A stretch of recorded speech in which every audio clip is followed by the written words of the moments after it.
آج کا موضوع یہ انتہائی اہمیت کا حامل موضوع ہے۔ ہمارے معاشرے کے اندر 90% سے زائد لوگ اسلام کی تعلیمات کے مخالف اور اسلام کی تعلیمات کے برعکس اس کے اندر کمی کوتاہی کا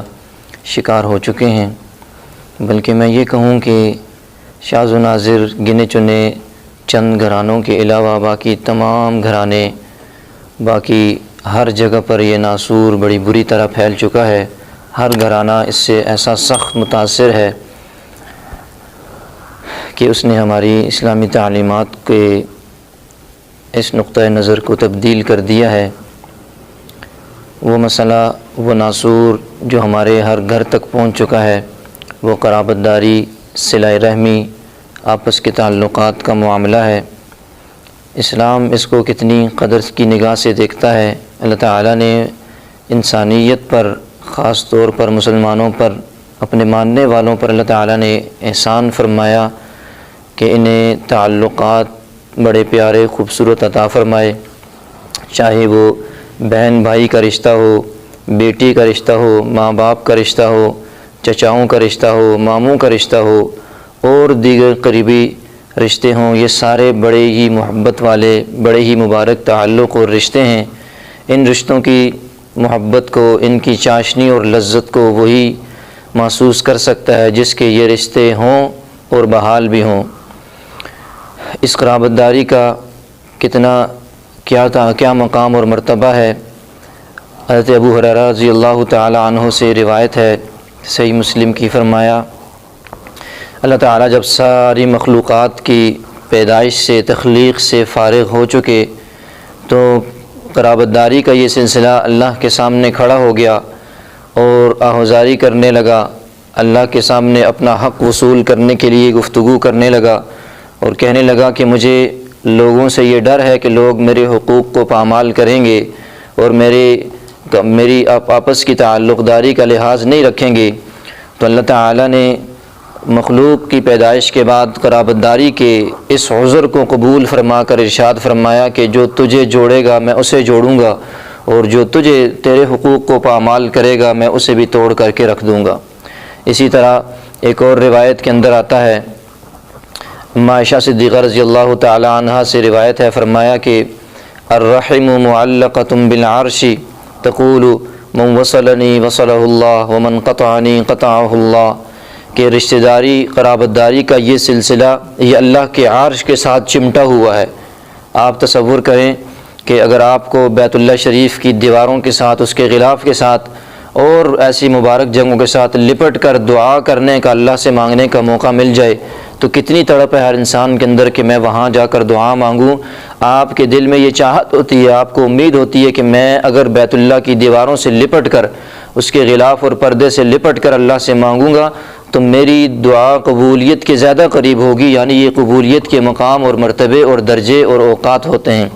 تو رشتہ داری کا سلسلہ فرمایا یہ اللہ کے عرش کے ساتھ چمٹا ہوا ہے۔ جو چیز اللہ کے عرش کے ساتھ چمٹی ہوئی ہو، آپ تصور کریں کہ اس کا کیسا مقام اور مرتبہ ہوگا، اس کی نکلنے والی بات کو اللہ تعالیٰ اس کی لاج کیسے زبردست رکھتے ہوں گے۔ تو فرمایا عائشہ صدیقہ رضی اللہ تعالی عنہا نے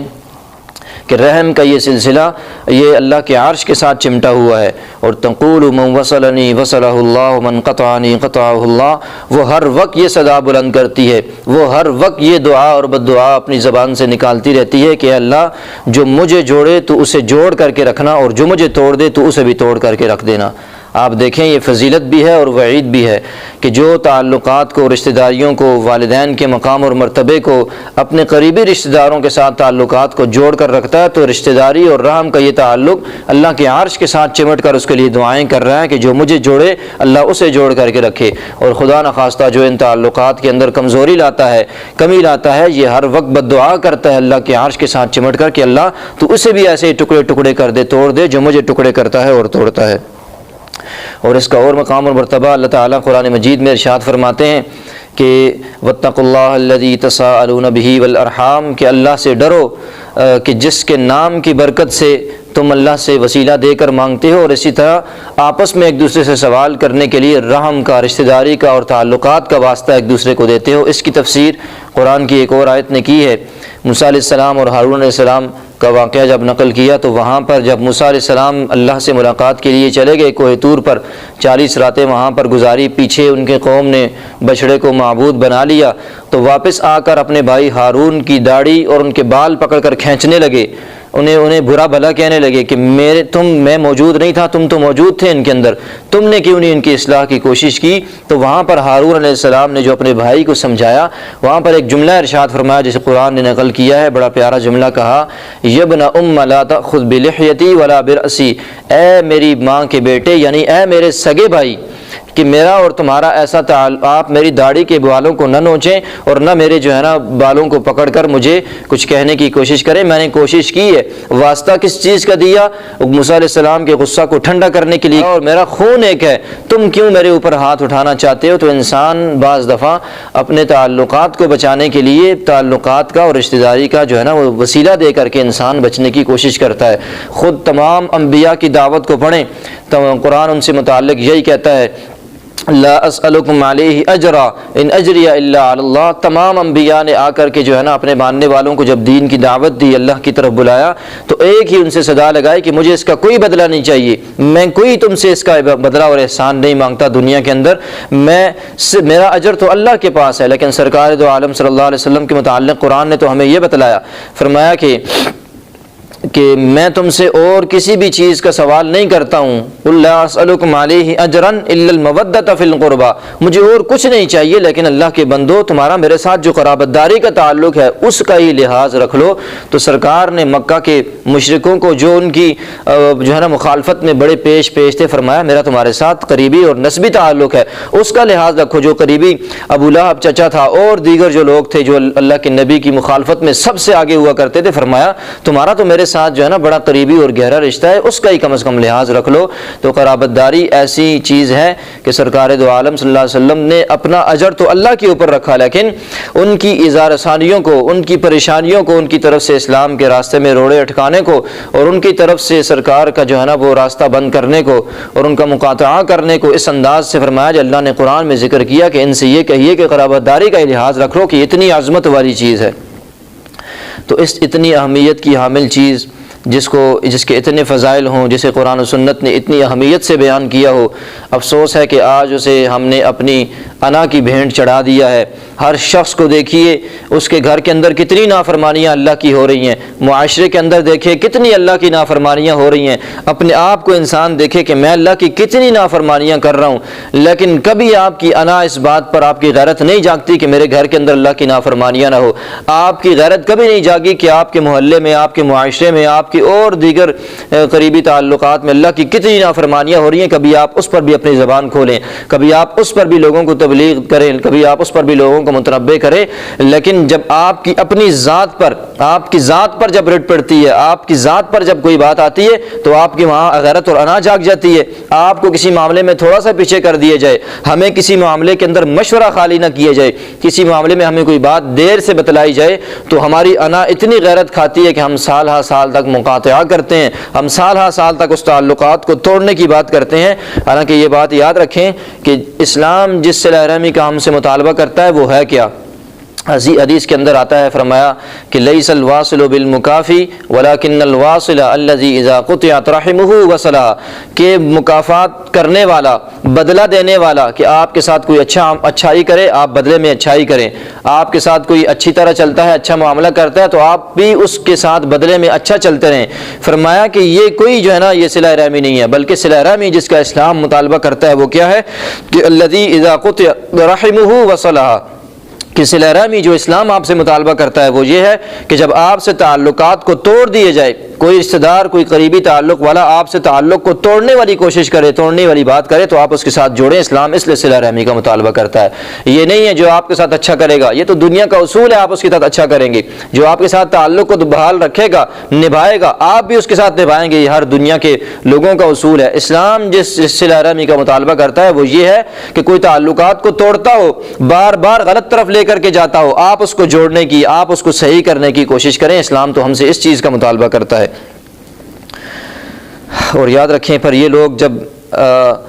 جو ساری زندگی اپنے تعلقات کو توڑ کر کے رکھتے ہیں، آپس کے تعلقات کو خراب کرنے کی کوشش کرتے ہیں، پھر جب یہ اپنے بڑھاپے کی عمر کو پہنچ جاتے ہیں تو ان کو بھی تو اللہ نے اولادیں دی ہیں، پھر مکافات عمل جب ان پر آ کر کے پڑتا ہے، جب مکافات ان کے اوپر اس دنیا کے اندر آتا ہے، اپنی اولادوں کو اپنے سامنے دیکھتے ہیں کہ ان کے سامنے لڑ رہی ہے، جھگڑ رہی ہے، اکٹھے نہیں ہو رہے، بیٹے ان کے آپس میں لڑتے ہیں، جھگڑتے ہیں، پھر یہ جو ساری زندگی اپنے بھائیوں کے ساتھ، ان بچوں کے چچاؤں کے ساتھ جو ہے نا اپنے تعلقات کو خراب کر کے رکھتا رہا، وہ اپنی آنکھوں سے روز اپنی اولاد کو دیکھتا ہے، روز جیتا ہے، روز مرتا ہے، لیکن کر کچھ نہیں سکتا۔ ایسے شخص کو تو میں کہتا ہوں خوش ہونا چاہیے کہ اس نے جو اپنے بچوں کی تربیت کی تھی، اپنی اولاد کو دکھایا تھا عملی طور پر کہ میں اپنے بھائیوں کے ساتھ کیسے اپنے بھائیوں کی پگڑیاں اچھالنی ہیں، کیسے ان کی اچھائیوں کو پیچھے کر کے ان کی برائیوں کو سامنے لا کر کے رکھنا ہے، کیسے اپنے بھائیوں کے جو ہے نا تعلقات کو توڑ مروڑ کر خراب کر کے لوگوں کے سامنے پیش کرنا ہے، کیسے ان کی ہر وقت غیبت کرنی ہے، آپ نے خود سکھایا تھا، آپ کو تو خوش ہونا چاہیے۔ تو بڑھاپے کے اندر جب اپنے بچے پھر اس کے یہی عمل کرتے ہیں، آپس میں ٹوٹتے ہیں، آپس میں اکٹھے نہیں ہوتے، آپس میں توڑ کو پیدا کرتے ہیں، یہ شخص روز جیتا ہے، روز مرتا ہے، لیکن پھر اس کے ہاتھ میں کچھ نہیں ہوتا۔ تو یاد رکھیں اپنی اولادوں کے لیے یہ نمونہ نہ چھوڑیں، یہ نمونہ ان کے لیے نہ بنائیں کہ آپ ان کے لیے ایسا معاملہ کریں کہ کل کو وہ آپ کی موجودگی کے اندر آپس میں پھر اکٹھے نہ رہ سکیں۔ تو اللہ تعالی ہمیں اس کو سمجھنے کی توفیق نصیب فرمائے۔ جو لوگ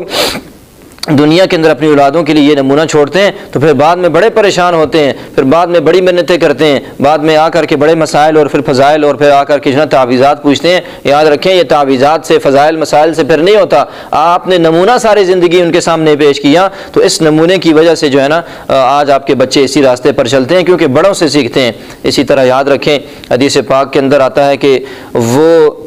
نیکی اللہ تعالیٰ مسلمان کو حدیث کے اندر آتا ہے کہ اس کی نیکیوں کا اجر دنیا میں بھی دیتے ہیں اور آخرت کے لیے بھی ذخیرہ فرماتے ہیں تاکہ جنت بھی اس کو ملے اور دنیا میں بھی یہ کچھ نہ کچھ اس سے سکون اور لذت حاصل کرتا رہے۔ لیکن فرمایا کہ سب سے زیادہ انسان کو دنیا کے اندر جلدی جس کا اجر اللہ عطا فرماتے ہیں، جلدی جس کا بدلہ اللہ دنیا میں دے دیتے ہیں، نظر آتا ہے سب کو، فرمایا وہ صلہ رحمی کرنا ہے۔ آپس کے تعلقات کو جو شخص بحال کرتا ہے اللہ تعالیٰ اس کو دنیا کے اندر لوگوں کے سامنے دکھلا دیتے ہیں، دنیا کو بتا دیتے ہیں کہ دیکھو آپس کے تعلقات کو بحال کرنے والے کو میں دنیا میں کیسے نوازتا ہوں، کیسے انعامات کی بارش اس کے اوپر کرتا ہوں۔ تو فرمایا کہ سب سے زیادہ جس کا جلدی اجر انسان کو دنیا میں نظر آتا ہے، دیتا ہے اللہ تعالیٰ، وہ صلہ رحمی کرنا ہے۔ اسی طرح ایک اور روایت میں آتا ہے، ہم لوگ بڑے وظائف پوچھتے ہیں لوگوں سے، ہم جو ہے نا علماء کے پاس جاتے ہیں اور مختلف پیروں کے پاس جاتے ہیں کہ جی ہمیں جو ہے نا رزق میں برکت کا، رزق کے بڑھنے کا وظیفہ بتا دیا جائے، اسی طرح ہماری عمر میں برکت ہو جائے اس کا وظیفہ بتا جائے۔ مختلف قسم کے عجیب عجیب وظائف لوگ بتا دیتے ہیں۔ حدیث کے اندر جو وظیفہ آیا یاد رکھیں وہ 100% درست ہے، اس کی جو ہے نا کامیابی میں کوئی شک نہیں ہے۔ اور وظائف جتنے بھی ہیں وہ بعض کے مزاج کے موافق آتے ہیں، نہیں آتے، کسی کو ان سے فائدہ ہوتا ہے، کسی کو نہیں ہوتا، مجربات ہوتے ہیں تو جائز ہوتے ہیں اپنی جگہ پر، لیکن جو حبیب خدا صلی اللہ علیہ وسلم نے بتلایا وہ کبھی بھی ناکام نہیں ہو سکتا۔ فرمایا کہ دو من احبا، جو جس کے دل کی چاہت یہ ہو، جو پسند یہ کرتا ہو، ان یبسط له فی رزقہ وینسى له فی اثرہ فلیصل رحمہ، جو شخص یہ چاہتا ہو اس کا رزق بڑھ جائے، برکت نہ ہو تھوڑے کے اندر، فرمایا کہ جس کا رزق بڑھ جائے، وینسى له فی اثرہ، اور جو یہ چاہتا ہے کہ اس کی عمر لمبی ہو جائے تاکہ زیادہ نیکیاں کرے، فرمایا فلیصل رحمہ، وہ صرف ایک کام کرے کہ اپنے تعلقات کو جوڑنے کی فکر کرتا رہے، اپنی قرابت داری کو ہمیشہ جوڑ کر کے رکھے، اللہ رزق بھی بہت عطا فرمائیں گے، اور اسی طرح فرمایا اللہ تعالیٰ اس کی عمر کو بھی بڑا کر دیں گے، عمر بھی اس کی زیادہ ہو جائے گی۔ تو ہم اور تو دیگر ہمیں ایسے وظائف پر عمل کرنا جو کہ سرکار نے بتایا ذرا مشکل ہوتا ہے نا، یہ ذرا مشکل کام ہے۔ آپ وہ وظیفے ڈھونڈتے ہیں جو آپ کو رات کو ایک ٹانگ پر کھڑا ہو کر کرنے ہو، یا آپ کو رات کو 12 بجے قبرستان جا کر کے کرنے ہو، کیوں؟ آپ کا مزاج یہ بن چکا ہے، جتنی مشکل سے مشکل بات آپ کو بتلائی جائے آپ سمجھتے ہیں بڑا زبردست عمل ہے، سرکار کے فرمان سے بڑا عمل کوئی بھی نہیں ہے، یاد رکھے۔ تو سرکار نے فرمایا رزق کی زیادتی چاہتے ہو، عمر میں برکت چاہتے ہو تو یہ ایک کام کرو، صلہ رحمی کرو، اللہ تعالیٰ اس کی برکت سے تمہارے دونوں کام آسان کر دے گا۔ اسی طرح یاد رکھیں ہمارا یہ ہم لوگ اصل میں سمجھتے یہ ہیں کہ یار میں حق پر ہوں، وہ ہمیشہ میرے ساتھ زیادتی کرتے ہیں۔ میں دو روایتیں آخری سناتا ہوں، ختم کرتا ہوں اپنی بات۔ کوئی شخص یہ سمجھتا ہے، ہم میں سے جتنے بھی اپنے تعلقات کو خراب کرنے والے ہیں وہ یہی سمجھتے ہیں کہ میں ٹھیک ہوں، میرا بھائی غلط ہے، میرا والد غلط ہے، میری والدہ غلط ہے، میری گھر والی غلط ہے، میرا فلاں غلط ہے، میں ٹھیک ہوں صرف، اسی لیے ہم اپنے تعلقات کو توڑ کر کے رکھتے ہیں۔ حدیث پاک کے اندر آتا ہے کہ موضع صوت احدکم فی الجنت خیر من الدنیا وما فیہا، کہ تمہیں جنت کے اندر ایک کوڑے کی جگہ مل جائے، ایک کوڑے کی، ایک گز کا کوڑا ہوتا ہے، ایک کوڑے کی جگہ تمہیں جنت کے اندر مل جائے، ساری دنیا سے کہیں زیادہ بہتر ہے۔ فرمایا دنیا اور اس میں جو کچھ ہے اس سے زیادہ بہتر ہے۔ اور ہم یہ سمجھتے ہیں کہ میں حق پر ہوں، تو اللہ کے حبیب صلی اللہ علیہ وسلم نے فرمایا کہ جو شخص حق پر ہوتے ہوئے بھی سمجھتا ہوں کہ میں حق پر ہوں، حالانکہ میں یہ سمجھتا ہوں کہ جتنے بھی قرابت داری کے معاملات کو دیکھیں، ہم توڑنے میں پہل کرتے ہیں، ہم پہل کرتے ہیں معاملے کو توڑنے میں، ہم حق پر نہیں ہوتے، لیکن چلے آپ کہتے ہیں کہ چلو ہم حق پر ہیں، تو جو حق پر ہے، فرمایا حق پر ہوتے ہوئے جو اپنے جو ہے نا حق کو چھوڑ دے اور تعلقات کو بحال کر دے، تو سرکار دو عالم صلی اللہ علیہ وسلم نے فرمایا کہ میں جنت کے اطراف میں اس کو محل کی ضمانت دیتا ہوں، اس کو جنت کے اطراف کے اندر محل ملے گا۔ تو ہم لوگ اپنے حق پر اگر ہم سمجھتے ہیں تو چھوڑ دیں اپنے حق کو، ہمیں جنت کے اندر جہاں ایک کوڑے کی جگہ ساری دنیا سے اس کی چیزوں سے بہتر ہے، تو ہمیں اطراف میں پورا محل اللہ کے حبیب صلی اللہ علیہ وسلم نے ضمانت دی ہے۔ اسی طرح ایک اور آخری روایت، ہمارے ذہن میں جتنے شبے ہوں، جتنی باتیں اس ایک روایت نے، صحیح مسلم کی روایت ہے، اس کو سب کو توڑ کر کے رکھ دیا۔ کیسی عجیب روایت ہے، فرمایا ایک صحابی تشریف لائے سرکار دو عالم صلی اللہ علیہ وسلم کی خدمت میں، جتنے شبہات آپ کے ذہنوں کے اندر موجود ہیں اس روایت کے اندر موجود ہیں، آپ کے سارے شبہات کو، ذہن میں آنے والی ساری باتوں کو یہ روایت توڑ کر کے رکھ دے گی، ختم کر کے۔ سرکار نے 1450 سال پہلے بتلا دیا تھا۔ صحابی تشریف لائے، فرمایا یا رسول اللہ ان لی قرابتن، اے اللہ کے رسول میرے کچھ رشتہ دار ہیں۔ آپ تصور کریں، اپنے حالات کو بھی جانچیں۔ صحابی تشریف لائے، ان لی قرابتن، اے اللہ کے رسول میرے کچھ رشتہ دار ہیں، اصلہم، میں ان سے تعلقات کو جوڑتا ہوں، میں معاملات کو بنا کر کے رکھتا ہوں، میں ان سے اپنے تعلق کو جوڑتا ہوں، ویقطعونی، میں بار بار جوڑتا ہوں، وہ بار بار توڑتے ہیں ان تعلقات کو، میں آگے بڑھتا ہوں، وہ پیچھے ہٹتے ہیں، واحسن الیہم، اور میں ان کے ساتھ اچھا معاملہ کرتا ہوں، ویسیئون الی، اور وہ میرے ساتھ برا معاملہ کرتے ہیں، میں ان کی اچھائیاں تلاش کرتا ہوں، میری برائیوں کے پیچھے لگے رہتے ہیں، میری برائیاں کرتے ہیں، واحلم عنہم ویجہلون علی، اور اے حبیب خدا صلی اللہ علیہ وسلم میں ان کے ساتھ بردباری والا، ان کی جہالتوں پر پردے ڈالتا ہوں، وہ میرے ساتھ جہالت کا معاملہ ہمیشہ کرتے ہیں۔ دیکھیں تین چیزیں بیان کی، فرمایا میں ان کے ساتھ جوڑتا ہوں، وہ توڑتے ہیں، میں اچھا معاملہ کرتا ہوں، برا معاملہ کرتے ہیں، برا سلوک کرتے ہیں، اور میں ان کے ساتھ بردباری والا، ان کی باتوں کو برداشت کرنے والا معاملہ کرتا ہوں، وہ جہالت سے بڑھ بڑھ کر میرے اوپر حملے اور وار کرتے ہیں۔ فرمایا یا رسول اللہ میں کیا کروں، کیا تعلقات کو توڑ دوں، مجھے بتلائیے میرے لیے راہ عمل کیا ہے۔ آپ سب کے ذہن میں بھی یہی معاملہ ہے، سب یہ کہتے ہیں کہ میں ٹھیک ہوں، میں ان کے ساتھ اچھا کرتا ہوں، میں ہمیشہ آگے بڑھتا ہوں، میں ان کے ساتھ ان کی برائیوں کو برداشت کر کے فلاں چیزیں اتنی بار برداشت کر چکا ہوں۔ تو یاد رکھیں سرکار مدینہ نے صلی اللہ علیہ وسلم نے یہ معاملہ آج سے پہلے ہی حل فرما دیا تھا، 1400 سال پہلے۔ فرمایا کہ لئن کنت کما قلت، اے میرے پیارے صحابی اگر تم اسی بات پر رہے جو تم کہہ رہے ہو، واقعتاً یہی معاملہ ہے، فکأنما تصفهم الملہ، تو یہ ایسا ہے کہ جیسے تم ان کے منہ کے اندر گرم راکھ ڈال رہے ہو۔ دیکھیں یاد رکھیں کہ آپ جتنا بھی ان سے بدلہ لیں، آپ ان سے آگے نہیں بڑھ سکتے۔ ہم ان سے تعلق توڑتے ہی اس لیے ہیں کہ ہاں ہمارے ذہن میں یہ ہوتا ہے کہ یہ لوگ برے ہیں، تو آپ خود جتنے بھی برے بن جائیں، اپنے آپ کو اچھا سمجھنے کی وجہ سے آپ ان کی برائیوں تک نہیں پہنچ سکتے جیسی برائی وہ آپ کے ساتھ کرتے ہیں۔ تو فرمایا کہ فکأنما تصفهم الملہ، یہ ایسے ہی ہے، تم ان کے ساتھ اچھا سلوک کرتے رہو جیسے تم ان کے منہ میں گرم راکھ ڈال رہے ہو، تو اتنی تکلیف ان کو ہوگی۔ اور دوسرا آخری جملہ ارشاد فرمایا ولا یزال معک من اللہ ظہیر علیہم ما دمت علی ذلک، اور اس کے ساتھ ساتھ اللہ تمہارے ساتھ ایک فرشتہ مقرر کر دے گا جو تمام غلطیوں کا، برائیوں کا جواب تمہاری طرف سے ان کو دیتا رہے گا۔ تو میں اور آپ کہاں انہیں جواب دے سکتے ہیں ان برے لوگوں کو؟ اگر ہم سمجھتے ہیں وہ برے ہیں، ان کی غلطیوں کا جواب جب اللہ اپنی طرف سے فرشتہ مقرر کر لے تو